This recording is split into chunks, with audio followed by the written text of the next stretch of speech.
El nombre d'interaccions o el fet de seguir o no seguir la xifra de seguidors són un seguit de temes que provoquen una ansietat excessiva en algunes persones, sobretot en la població menor d'edat.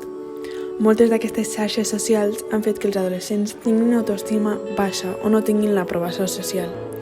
Aquests sentiments poden promoure un comparar i un efecte de desesperació, el qual provoca ansietat a llarg termini.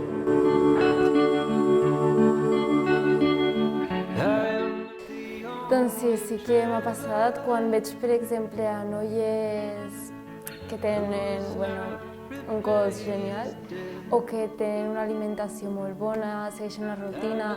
La veritat és que a vegades és com que m'agradaria també poder ser així i arribar a aquells estàndards.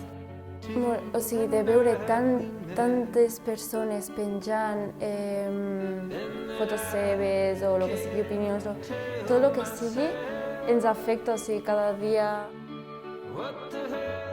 Una història, publicacions d'altra gent que t'agraden, que comences a guardar-te-les, que vols, el que t'he dit abans, que vols arribar a aquells estàndards, és que inconscientment ja ho fas i canvies per el que veus i el que consumeixes cada dia. Sobretot el TikTok, Instagram i tot això ha fet molt mal. Em passava moltes hores mirant TikTok, Instagram i tot i arribava a un punt que sempre em sortien els mateixos vídeos. No hi ha solució i desintoxicar-me d'aquest tipus de gent. I ja està.